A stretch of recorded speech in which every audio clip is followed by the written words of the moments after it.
Hello everyone and welcome again to our third and final episode of this year for EUREStv. Glad you're watching today. We have an interesting program scheduled for you. We have in our studio with us table guests Vera Peek, Rob Damhuis and Gisela Sari to talk to us about job mobility in the European Union, financial benefits for job seekers and the services that we provide in the cross-border region. Also at the desk, our co-host Gordon Moyer, who will connect with Europe with interesting information about seasonal jobs and opportunities in a specific country.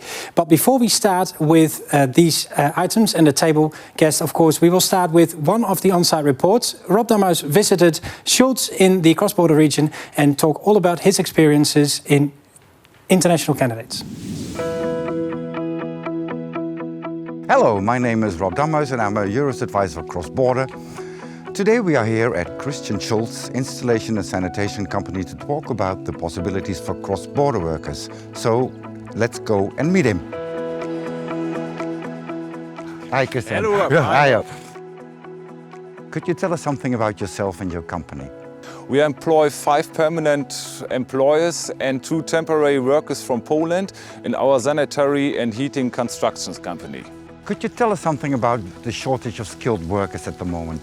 The shortage of skilled workers is a major problem. We have to start in school at an earlier stage in inspire young people again for craft profession. In my view, the labor market will regulate itself again.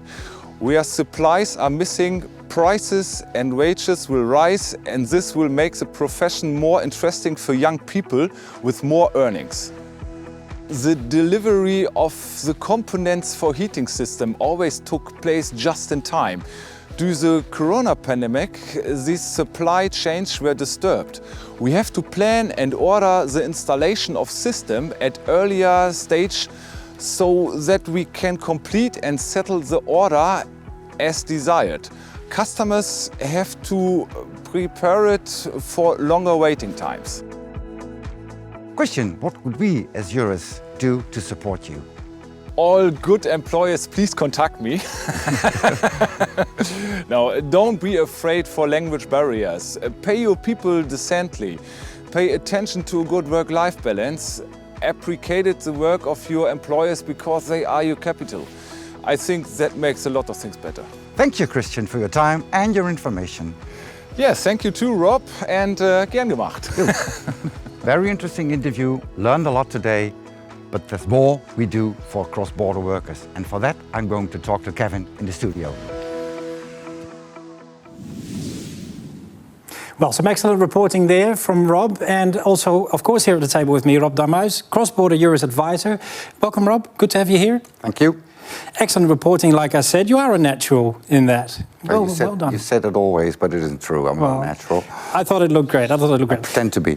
Anyway, thank you for joining us here in the studio, because there is some more information that you can share with us about the services that cross-border advisors provide to job seekers. Yes, it's not just the fact that you get another job in another country, it's the fact that you are working in another country with different laws, different rules, different stipulations. We as Eures Cross-Border can support you and will support you if you ask us to.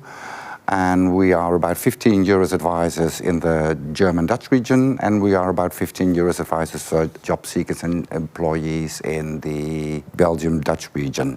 Plenty of colleagues to get into contact with. Yes. But can you tell me, how do I get in contact? Where do I go? I mean, is there like, I go to an office, or is there a website? Well, different possibilities.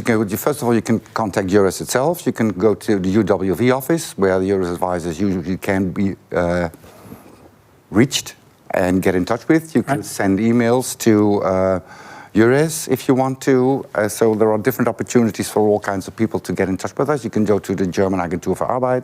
You can go to the German job centers and to the Belgium job centers too. So there are all kinds of possibilities for people to get in touch with Eures itself. Okay. It sounds quite complicated, different offices, different places. We talked before when we met that there's also like a central point where a job seeker could find information, a central office with different... Well, if you mean central, they are called the GIPs, which is called Grenzinfopunkt. There you can get all kinds of information. What we do in the north is we do more than just give information. We assist people with filling out forms and with all kinds of taxation rules, healthcare rules, social security rules.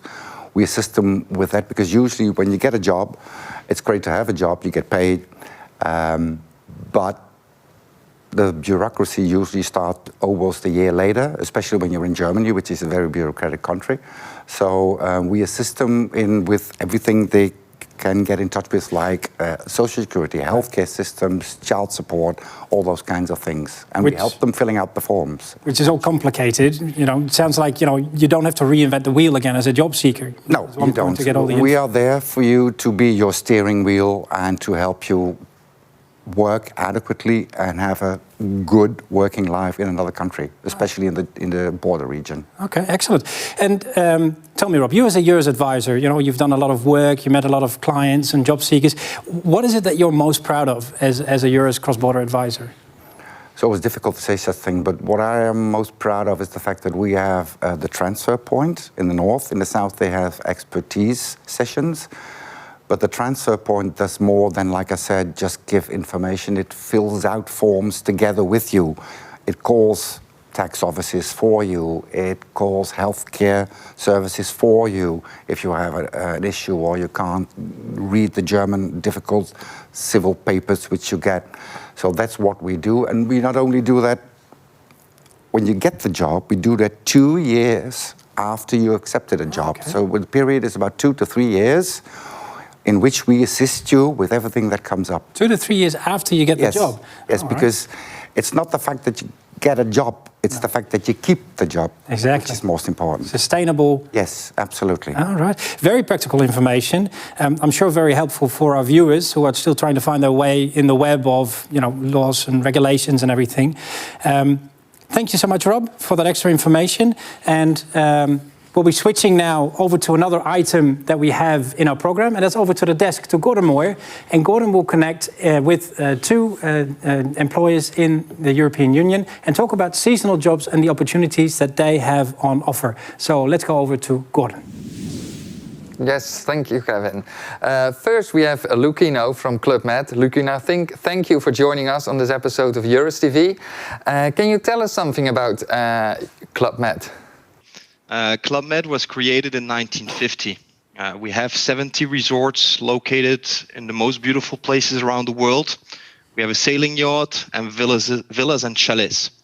So we are today more than 25,000 employees from 110 different nationalities with 30 spoken languages. So this is what the company is about. Wow, Club Med sounds like a very diverse employer. I read on your website that you offer a life-changing experience to your candidates. What does Club Med mean by that? At Club Med, we offer you to have the chance to work in a unique culture and spirit, whom are rich and diverse. You can have unforgettable working places in our resorts and high-end offices and agencies. Meaningful commitments to the environment and the people. Working and living together with colleagues of different origins, nationalities, religion, and culture. So we promise that if you join Club Med, you will boost your skills, amaze yourself, and create bonds for life. That indeed sounds like a life-changing experience to me. And you yourself joined Club Med in the past as a bartender, and now you're in the management team. So what can candidates expect from Club Med regarding to their opportunities for making a career? So we offer to people who would like to live a life-changing experience, a really unique mobility program. Travel, but also in terms of training with our proper Club Med Talent University. All right. The term summer season has been dropped. The winter season is about to start. So are there any jobs available now?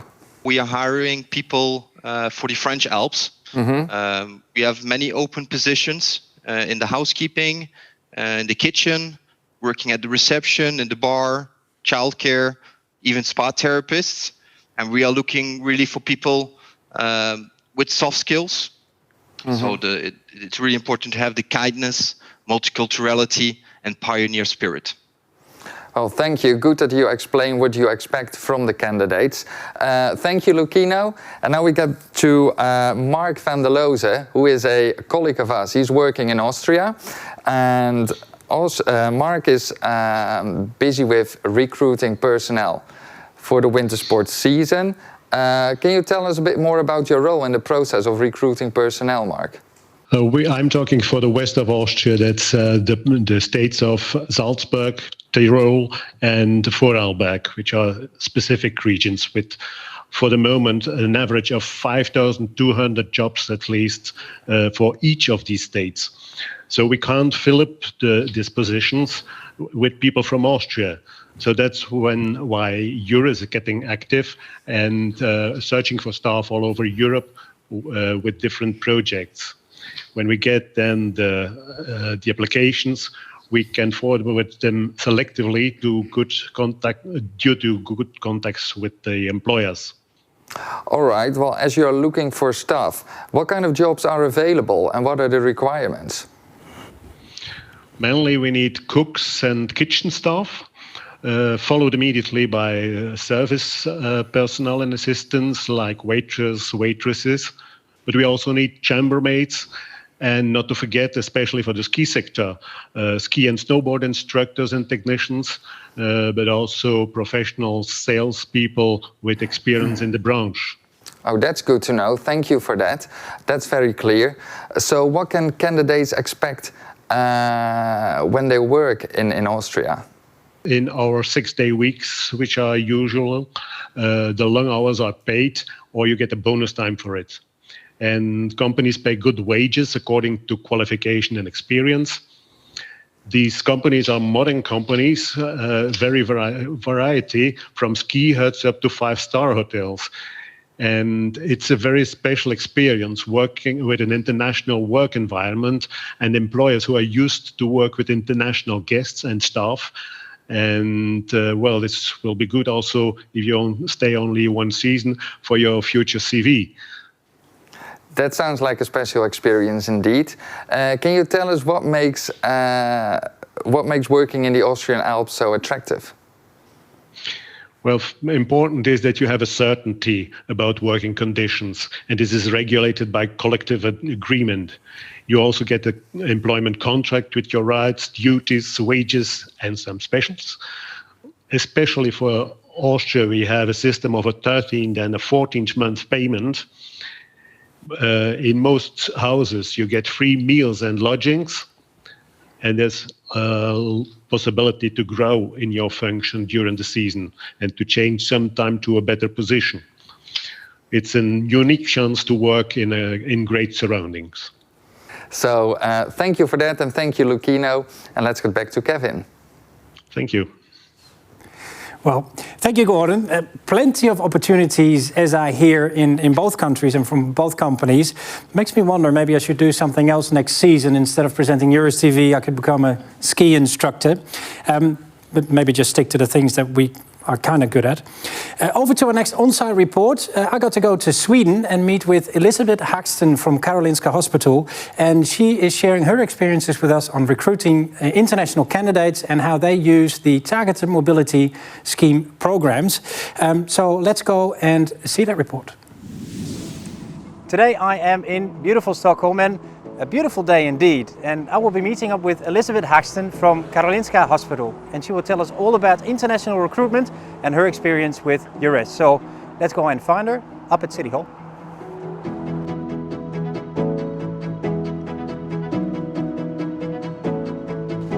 Hi Elisabeth, nice to meet you. Hi Kevin, nice to meet you. Well, shall we go up to the side? Yeah, please, All right, let's go. do it. Perfect, excellent.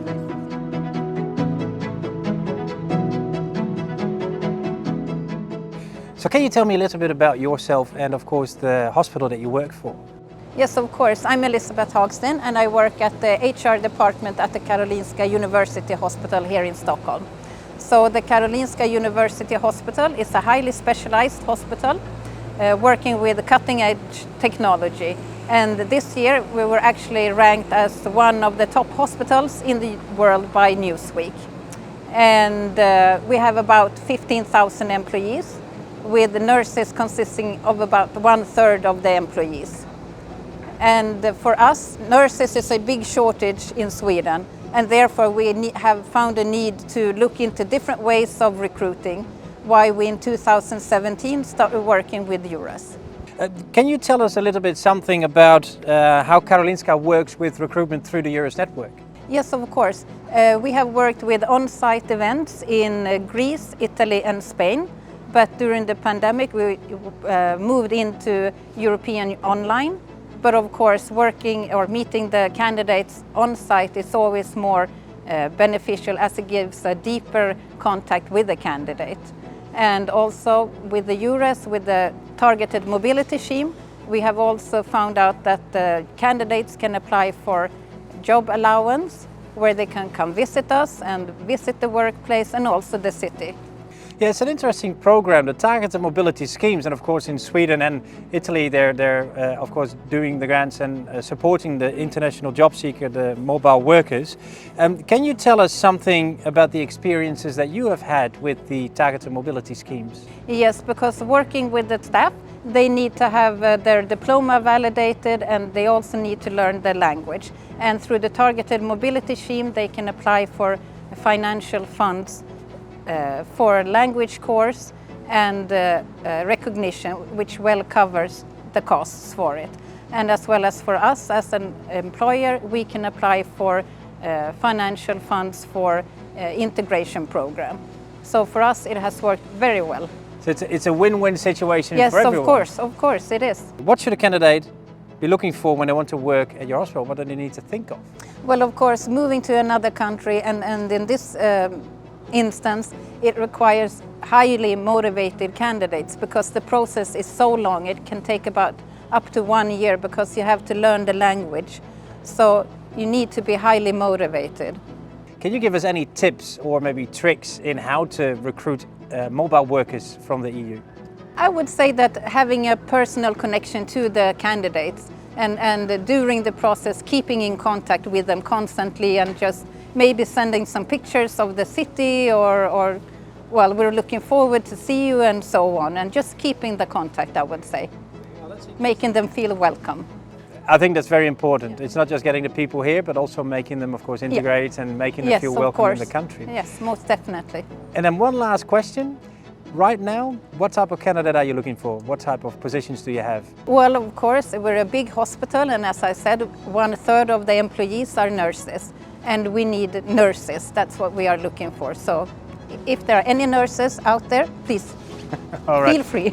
Well, I hope this interview inspired people watching to contact you and, of course, see for not just job seekers but also employers all the possibilities there are.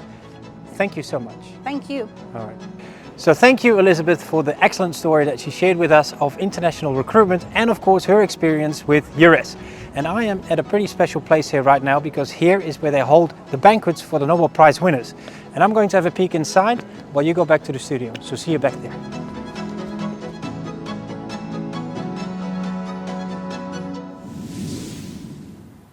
Well, great story there from Elizabeth.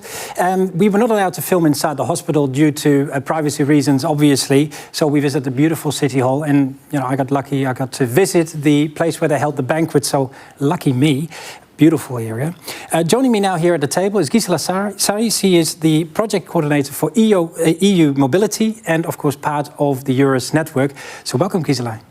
Thank you, Kevin. I'm also very happy to be here at the EUREStv, and it is really an excellent opportunity to spread more information about this scheme and how job seekers can take part.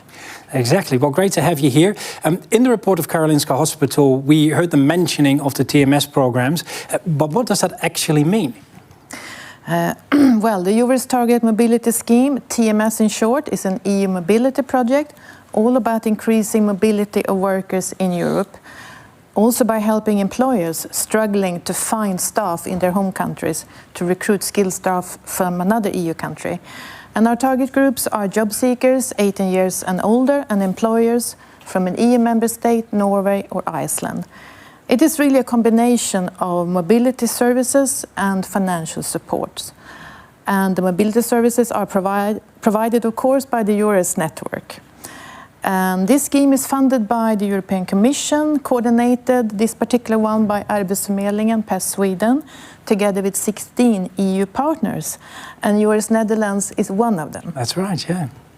And also a fun fact is that these kinds of mobility projects have a long history now, been going on for 10 years.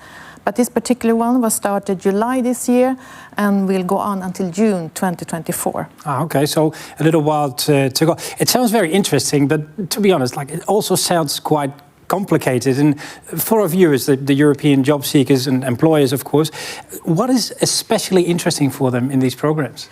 I'd just like to say it's not really a complicated scheme. It is a great opportunity for all job seekers, providing both mobility services tailored to their specific needs, and the possibility also to apply for these financial supports. And we also have a focus on fair mobility and sustainable employments, meaning that we support only recruitments with good working conditions and with salaries corresponding to the salaries in that working country. And we also have different financial supports, as I said. We have support for traveling to a job interview if you have been invited by the employer. And later on, when you have received a job offer, there is also relocation support to apply for if you're moving and taking up the job in another country. All right, so there's like multiple financial components. Yeah, and I can also add that as a candidate, if you're moving to this new country, you might also want to bring your family along with you. So to help you with that, we also have a support for families. And another great advantage is that before starting a job, if you need to improve your chances of actually finding that job, we also have an opportunity to learn languages, as it is very important to have at least the basic language skills. Any language from any country within the EU member states? Yes, the country where you want to work. For example, okay. as a Dutch person, if you want to work in Sweden, you might want to learn Swedish. That could really help you to get that job. Yeah, yeah. And apart from that, we also have the support for recognition or qualification if you have that need. And there's also supplementary trip support if you have extra costs for your traveling. So if I get this right, like any European citizen can make use of these programs in support of their mobility within the member states? Yes, that is correct, as long as you don't move back to your country of origin or former country of residence. And all EU citizens aged 18 and above can take part, but there is also an opportunity if you're a non-EU citizen. But as a non-EU citizen, you need to have at least an EU long-term residency status, meaning that you have been residing in an EU country for at least 5 years. 5 years, okay, so for 5 years. Well, does this also go for seasonal jobs, like the length of the type of contract that you need to engage in? The length is a minimum 6 months. For 6 months. So it's not really for seasonal jobs, but it could be if it is at least 6 months. If you can work for long. Well, you have piqued my interest. So, you know, if I would like to apply for this, let's say I would like to go and find another opportunity in a different country. Where do I start? Like, how do I find information about this? Yeah, you actually start with contacting the Eures network, either in your home country or in the destination country. And Eures can help you find out more about job opportunities in Europe, where to find work based on your skills and experiences. They can also give you living and working information, inform on potential or future recruitments taking place. Last but not least, inform about the important aspects to think about before taking up a job abroad. And you can find more information, clear information, on our project website, www.euresmobility.se. More details about the financial supports, how to apply, eligibility criteria, how to contact us, and useful links how to find the Eures advisors. Oh, yeah, excellent. All right. And what do you think is the most important to think about? Any last words of wisdom for our viewers? Yes, I would like to say, don't be afraid to apply for this support. And again, I would like to stress, it's not difficult, but you need to have your papers in order, as for any application you do. And I know that Eures will be happy to help and guide you along the way. And as long as you fulfill the criteria, you can also receive these very helpful financial supports. But one final thing, do remember that you always need to apply in advance, and establish contact with Eures. Exactly, always in advance, something to underline. Well, I believe, Gisela, anyone watching now, job seeker and employer, must find this very interesting, so we'll guide them to the website. Thank you so much for being here with us today and elaborating on the TMS programs, and of course, coming all the way to our studio here. Thank you. All right. Well, over to our next item that we have on our programming today. We go back to the desk with Gordon Moyer, who will connect to one of our colleagues in Europe and talk about the opportunities in their country. So, over to Gordon. Welcome, Daniel, our Eures colleague from Spain. Happy to have you here. You're here to tell us something about the Spanish labor market. So, please tell me the news about the Spanish labor market. Well, during 2022, the Spanish labor market has been behaved quite well according to statistics and according to the feelings of the companies. And you know, we have been traditionally a tourist destination and with a very strong hostelry and tourism labor market. But now we have other kind of opportunities, I think, that could be interesting for people from other countries. Good to hear, and good that there's more than tourism. Which professions are in high demand in Spain right now? Yeah, for instance, we are having vacancies right now looking for healthcare professionals, because we need also healthcare professionals, mainly doctors, mainly nurses. Of course, they need to learn some Spanish because it's a part of the compulsory process, as happened everywhere in Europe. But also professionals related with the IT sector, with digital marketing. In the science and research activities, we are also looking for researchers from other countries. Well, you mentioned healthcare. It's necessary to speak Spanish. So what about other career opportunities in Spain where you do not speak Spanish yet? Yeah, if you don't speak Spanish, your options are a little bit more limited. Maybe in the IT sector, and of course in tourism, you can have opportunities. But out of these kind of sectors, very international design, you need to speak Spanish for the most of the jobs. You know, Spanish strong culture is not the language of Spain; it's the language of a lot of other countries in the American continent. And in order to have a full integration, work experience, real work experience in Spain, not in a kind of tourist ghetto, you need to speak some Spanish.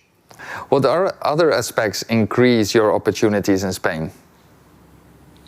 Well, I think that now Spain is a very good destination for IT professionals in particular. And we are receiving a lot of digital nomads coming to Spain. And around all this environment of digital nomads is appearing other kind of companies. They are looking for talent without barriers, without frontiers. And in this sector, the language is not a big problem. Understanding that everybody is speaking English, of course. All right, and last question, Daniel. What role can EURESpain play for job seekers that are interested working in Spain? I think we are very easy to find because we are in all the social media channels, including TikTok. And we are very easy to find. You can find Eures advisors in almost, without the almost, in all the big Spanish cities. And our contact details are very easy to find. We publish every week, couple of weeks, mainly in Facebook and in LinkedIn and Twitter, the vacancies. We are trying to find candidates from abroad. Daniel, thanks a lot for informing us about the Spanish labor market. And let's get back to Kevin. Well, thank you, Gordon. And excellent to see Daniel again. It's been a while. Last time we had you on the video, again on the video. I only see you on the video, well, Daniel, in the studio last time during Eures Vision. So hopefully we get to see you again somewhere live in Europe sometime soon. Our next guest here at the table could not make it in person, so we have a connection with her via the video connection that we have. Eures advisor from Norway, Caroline van der Smissen. Welcome. How are you? Thank you. Very good. And I see the video is working. This is excellent. Yeah. Good to see you. It's working. It's working. Caroline, welcome here with us in the studio, digital. I have some questions for you because you are Dutch originally, but you've lived in Norway for many years now. What made you decide to make that move? Well, I always liked Norway and the Scandinavian countries in general, so I spend a lot of my holidays there, both summer and winter. And before I started working as a Eures advisor in public employment services, I worked in education and as a teacher and principal, but also in travel industry, and mainly travel industry with Scandinavian travel packages. So I was asked to move to Oslo, and for a short period, also working as a tour guide in Scandinavian countries, and that was almost 20 years ago. So now I'm both Norwegian and Dutch, maybe more Norwegian than Dutch every now and then. So, but you obviously speak the language already now. Did you find it hard to learn the Norwegian language? I think for Dutch people, it's not that hard because the languages are quite related to each other. But of course, learning a new language, and it doesn't matter if it's Norwegian or Spanish or German or English, it's hard work. Yeah. So you have to drown yourself almost in a language. Like a sponge, you have to look at the TV, read newspapers, listen to conversations, and especially Norwegian is quite a different language because it's a dialect language. Oh. So every now and then you think that you understand a lot, and then you come in another valley or in another part of the country, and then you're back. Completely different. Sounds a bit like Dutch, though, to be honest, and maybe also a bit of German. Caroline, you are a colleague of ours, of course, but referring to your experiences as an expert mobile worker, what advice can you give to candidates that would like to make a similar type of move? I think be prepared. Try to find information on the internet, of course, get in touch with the Eures network, visit the country in different seasons, not only when it's summer and beautiful weather, but also in dark November. Try to be as flexible as possible, and don't expect that you can start on the same level as you had in your home country in your profession. So be prepared to maybe do something else or start at a different point. Yeah. But jump into it. Very understandable. You need to make some work of it. Last question for you, because one of the topics that we had today was seasonal work, and I can imagine a lot of snow in Norway, or maybe this is just an assumption. Are there any opportunities that you can see in Nordic countries for European job seekers? Yeah, and I think the job possibilities are very high, because the unemployment rates are extremely low here in Norway. It's in many towns, it's under 1% unemployment rate. Oh, wow. And I think in the whole country, it's a little bit less than 3%. So there are a lot of possibilities, and nowadays employers are also willing to be more flexible, for example, with the language demands, where before Scandinavian language was a must, maybe now English is okay enough, especially in hotel and restaurants, but also activity-based tourism. Northern Lights guides, whale tourism, dog sledding, rafting in summer. And they all need guides, multilingual guides, and especially German-speaking guides are very welcome to get in touch. Well, but also in the fish farming, agriculture, industry, and of course the health sector. Plenty of work to go around. Sounds absolutely very exciting. Another thing for me to consider maybe for next season. Caroline, thank you so much for sharing your story with us, and hopefully it might help and inspire other job seekers to follow your example. So I'd like to thank you, and hopefully next time we'll see you live with us here. Thank you. All right, thank you, Caroline. Right, to talk some more about this topic, the services that we can offer for job seekers and the support that we can give. Here at the table with me is Vera Peek. She is the National Manager for Employment Services for Eures. And Vera, welcome. Thank you, Kevin. Good to have you here. We just heard Caroline's story, making the move. She did it 20 years ago. I mean, a bit of time has passed, but there's also been some changes, of course, in the services that we can provide. Mm-hmm. It's not something you can do in a day or two, is it? No, exactly. And she told it in a very good way, and she already told a lot that I was wanted to share with you. But it's a lot of organization to go abroad, and the preparation before you go is very important. Think about the step you are going to take, the choices you make, and be well prepared. It helps you make the experience to go abroad a successful one. Yeah. You might even say in a sustainable way. Right? We've mentioned it before. You want to stay longer. Yeah. So a sustainable way, which is in the end, of course, the most important part. You want to integrate, you want to experience the country, and maybe, like Caroline, stay for another 20 years. Are there ways to get support in that preparation?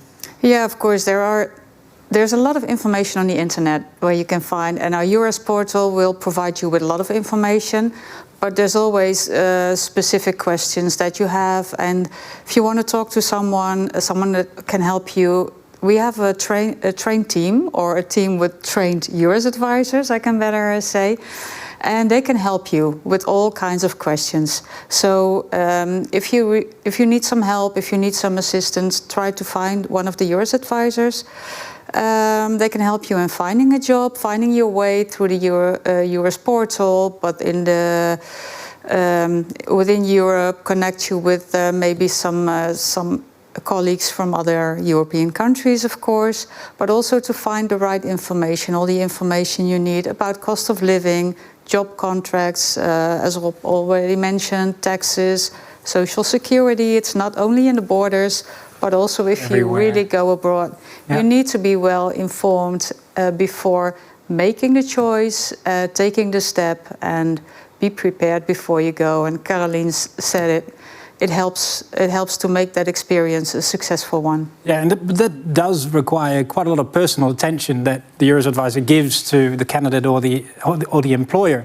It's a good thing, in my opinion, but how do you manage to invest all that time in these candidates?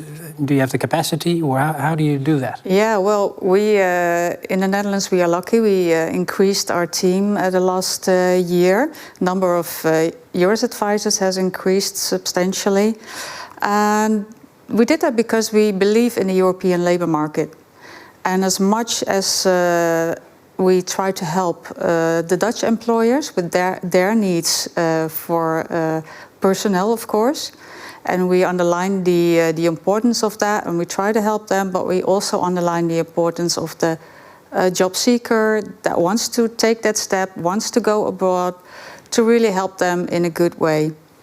So, I've heard the term before, reciprocity. Exactly. It is like that, isn't it? Yeah. It's what we call reciprocity, and it's one of the pillars. So, like fair mobility and reciprocity, that are the pillars. We need, for the longer term, to cooperate and work together within Europe. Yeah. It's a good basis to start a cooperation from. Why do you think that job seekers make the choice or try and find new challenges in a different country? It can have a lot of reasons. Some people want to build a new life in another country because, like Caroline said, you fall in love with the country or with someone that lives in another country. That's possible too. But sometimes people go for a shorter period, just to have the experience, get other working skills, but also the experience of living abroad. It helps you grow as a person, gives you more, you have to do everything yourself. So it will really help you to become more adult sometimes for younger people. So it all starts with a dream, like I said, and we try to help you realize the dream in a sustainable way, as you mentioned before. Sustainability, sustainable way, reciprocity, excellent terms, of course, for cooperation. But we are supporting job seekers in an already strained labour market. And we heard it in Norway as well, 1% in some areas, under 3% in the capital cities. Sounds counterproductive, wouldn't you think? I mean, why is it still so very important? Yeah, I understand your question. And it's, you know, we are not the ones to decide whether a person goes abroad or not. We will not actively recruit for people in sectors that it's difficult to find people for. But there's always people that want to go abroad, that want to take that step. And if they do want to take that step, we are there to help them. And as I said before, to help them realize a dream or another reason why they want to go. Yeah, I think that's a great way to say it, and that we have dedicated Eures staff to support people with taking one more step closer into actually realizing that dream. Thank you, Vera, for sharing that with us. Excellent information. I'd like to add that Eures advisors, of course, are represented not just in the Netherlands, but throughout, of course, the member states in Europe. So there's a Eures advisor to find in any country in the member state. So for you as a job seeker or an employer, find the Eures advisor in your country to get more information about this. And I'm almost sad to say that we are coming to the end of this program, the last one at least of this year. We hope to be back with you again in 2023. But before we end, of course, I would like to thank here at the table all our table guests here. Rob Dammers, thank you. Gisela, Sari, and of course Vera Peek at the table. Gordon Moyer at the desk, thank you so much for your input. You're actually over there, but I have to look at the camera. And of course all the colleagues and employers on the video wall that shared their information with us. Have you seen this show and are you interested in joining our show or providing us with an interesting item? Please do let us know. Go to our website www.eures.tv or send an email to kevin.sigma@uwv.nl and it will be displayed under in the screen. Well, this concludes our final broadcast of this year. And like I said, we hope you will join us again in 2023 for more exciting reports, interesting guests here at the table, and excellent topics. So for now, I would say take care and see you somewhere in Europe real soon.